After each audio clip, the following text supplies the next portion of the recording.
I mean, usually nowadays when I'm grabbing books, and what interests me most about the photographers I look to is more so process in how they approach photography.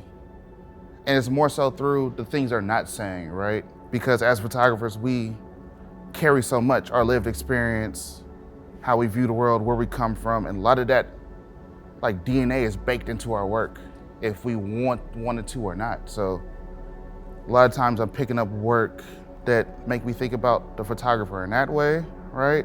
Not necessarily the light, the composition nowadays, or the color, or the editing, but really grabbing work and being like, oh, what made you make these choices and what can I learn from that? My name is Demondre Ward and I'm a photographer based out of Oakland, California.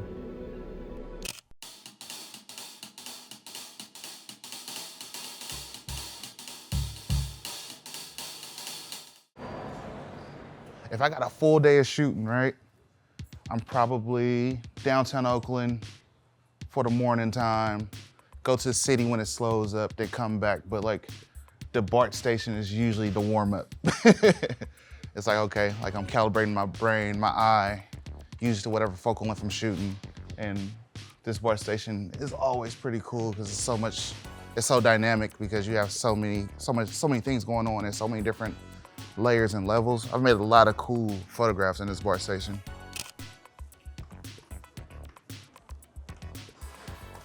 Honestly, I could sit here and shoot this stairway for hours if you let me. But I'll probably get rolled on by that point. Next stop is 12th Street, Oakland City Center. 12th Street, Oakland City Center is a transfer point. I would say that my environment plays a drastic role in my photography choices and influence. I mean, my influence from growing up as a kid. Like my dad was an animator. My exposure to art as a kid and the type of art, I feel like it plays a big part on like my shot selection, where I like to place the camera, like my lens choice a lot of times. A lot of times it's real remnant of older anime stuff. Now that I think about it, because I always make the joke that my favorite movie's Akira. At the time, I was shooting a lot of top-down angles of people doing things, right? It's like, yeah, that's the cover of Akira at the end of the day, so. But let's see. Who have I gotten a lot from in recent days? Honestly, this right here. Richard Gordon, American Surveillance. I found this in a secondhand bookstore in Piedmont a couple months ago. And I just took a quick flip through. Compositionally, it was interesting. I'm drawing the shapes, patterns, textures a lot of times, like really thoughtful compositions. And it's had a lot of that in there just on a general flip. But I get home and I'm going through it and I see a lot of like geography that feels familiar. I'm like, wait, what's going on? Like, this feels like Oakland, this feels like San Francisco. Then there's a photo at West Oakland at MacArthur BART. I'm like, no, this person's here. So I go do a little more research and find out that, I posted the book in the story and somebody hit me and was like, yeah, he's from here, this and the third. I got his other book. You should check it out. I'm like, oh shit, this is cool. But it's all about just surveillance cameras and the idea of like we're constantly being watched. Just such a simple idea and something that's so prevalent in our lives that we encounter every day being put in a body of work in this way. It's just super interesting. And of course, it's black and white. It's a lot of 35mm compositions. It's like, visually, it speaks to me on that way, but understanding like, oh, these are a lot of places I frequent, and he's paying attention to something that I wasn't even paying attention to, right? Like this is an AC transit bus right here. The sun's low right now. That means we're getting back to longer days eventually. Oh, look back towards this way. You gotta check for traffic. You got to. I know you're gonna. Oh no, he's a rebel. Usually I'll get in people's like line of sight, or like I know if you're checking for traffic one way, I'll get out of your peripheral so when you look that way, I can fire the frame and not be all in your face. But yeah, he didn't want to look that way. It's interesting. Being in Oakland and photographing Oakland, it's not a photography destination. Like San Francisco's right there, right? But the reason I choose to stay on this side, how you doing, bro? How you doing? How you doing? Good, likewise.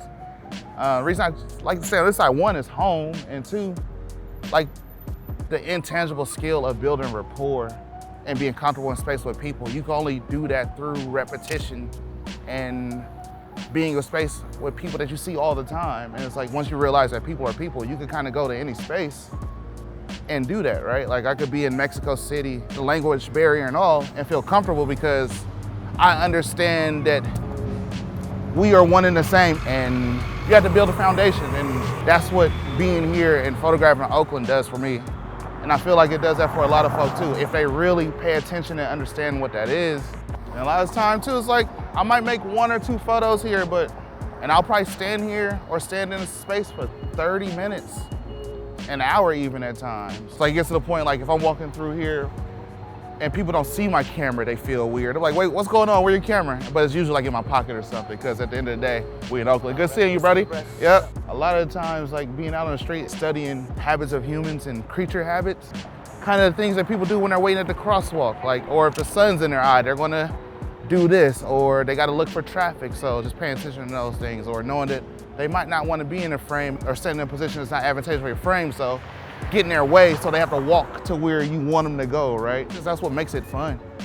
Between art influence as a kid and just growing up in Oakland and in the Bay Area, the cultural significance of being here and the rhythm of the people, all that stuff plays a role in how you create and how you move forward as a human. At my core, it was like, I want to make images in black and white. Like seeing the world in black and white is fun because you're walking through your everyday surroundings, but it becomes an alternate universe at the end of the day. Because it's an abstraction of the things that you see all the time.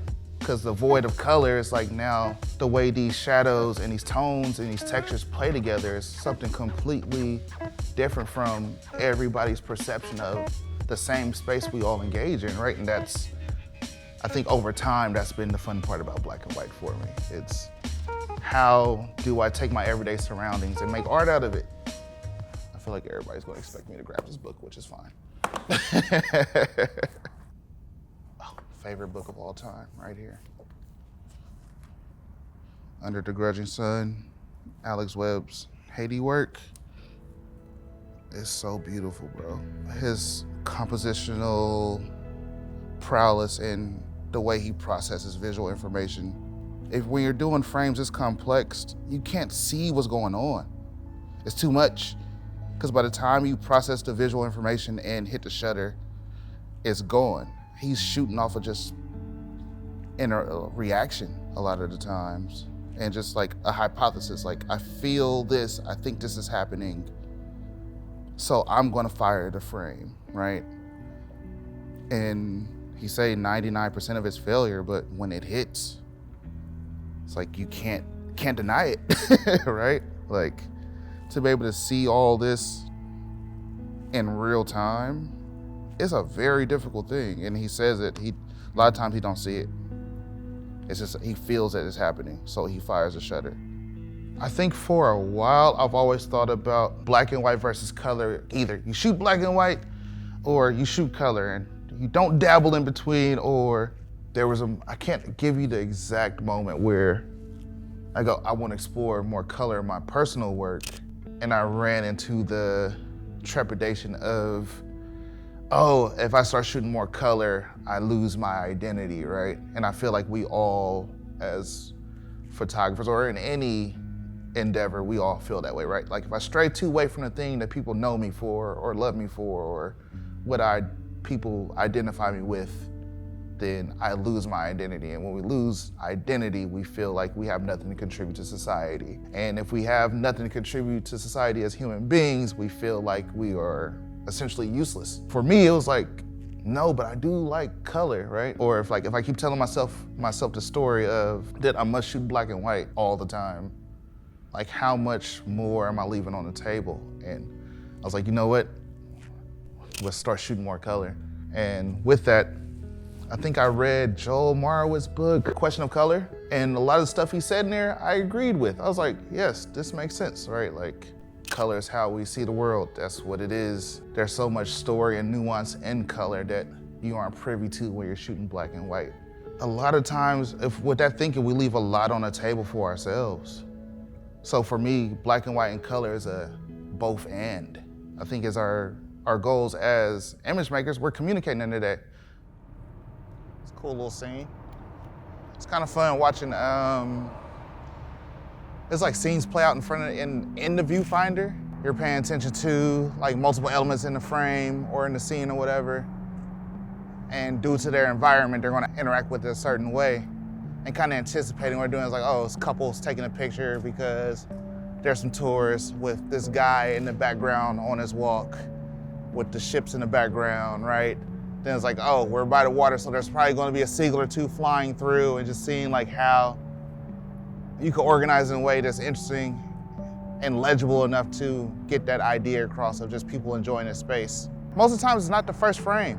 It's like just seeing what happens and being patient enough to understand that things are going to change, and by people being who they are, they're going to do certain things that are going to probably help the frame even more. If you just take a little time to just wait and see what's happening. Within 3 minutes from me taking the last frame to now, there's another couple coming to do the same thing in the same space.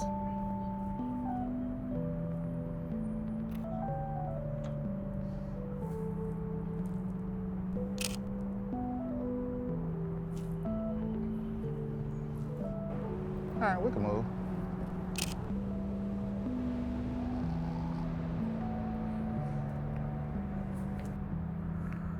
Oh, the internet's gonna be ablaze this one. Look at him hanging over the edge. Without a camera strap, he crazy. Make sure my grip right so I don't drop this damn camera. You know, it's interesting because if I was shooting this in black and white, I would not pay attention to the street sign and trying to use the street sign as much. And it's mainly I'm waiting for the light to turn red because the concrete has this bluish, cooler gray tone. And the complementing color of the red traffic light is way more interesting if the light was yellow or green.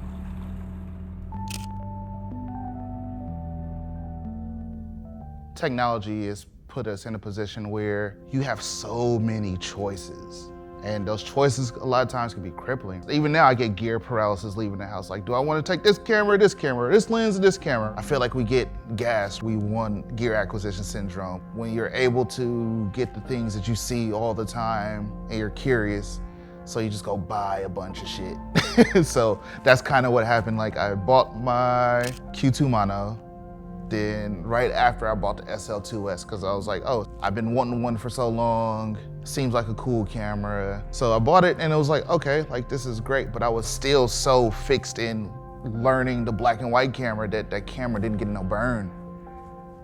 And I was enjoying what was happening with the black and white, censoring the black and white files so much, I ended up getting rid of the SL2-S and ended up getting like the 246 or something like that. Yeah, the 246. Like a couple months go by and I'm chilling with a friend in Chicago and he's asking about the SL2-S, and I was like, there's no reason as a person who is in the ecosystem that likes color to not shoot this camera.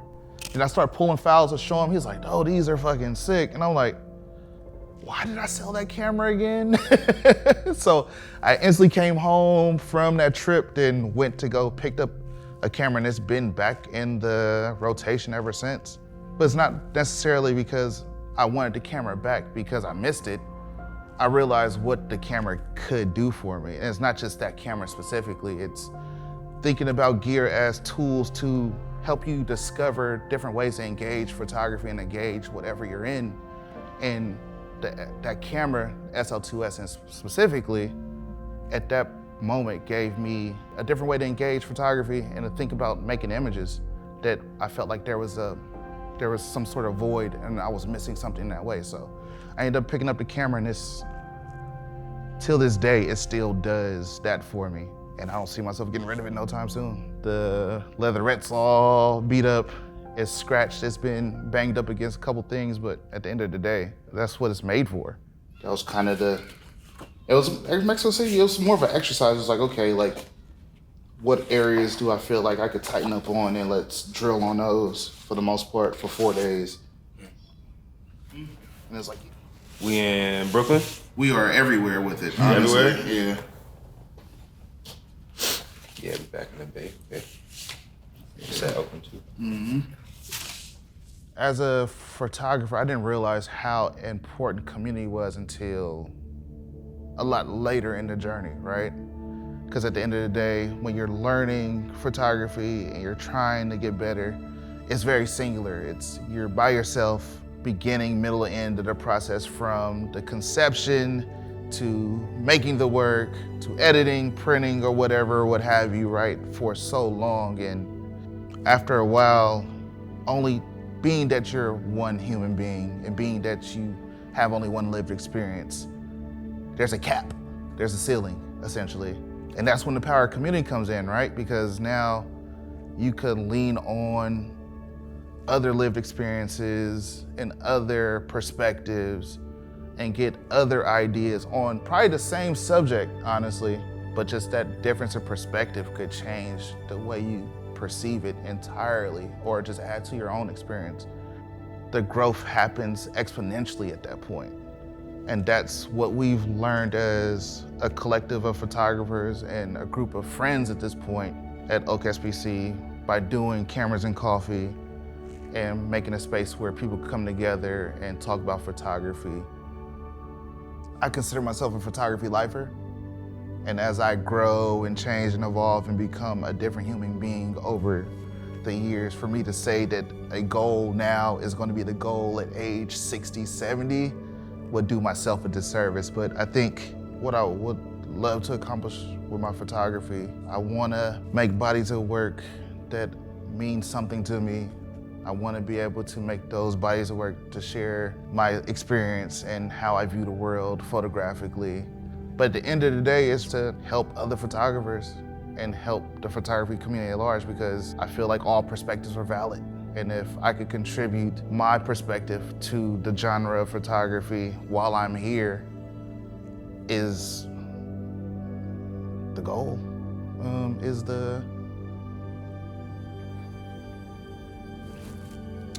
not the goal, but personal goal, but really, it's like, if you would have asked me 20 years ago, like, this is what I'm doing, I would have looked at you and laughed, right? Like, I didn't think I would be doing photography when I was growing up. It was in my life all this time, but it took a series of events growing up to realize, like, oh, okay, like, photography is something cool that I would want to try, and it changed my life up until this point. At the end of the day, the goal for me and photography is to be of service to the photography community.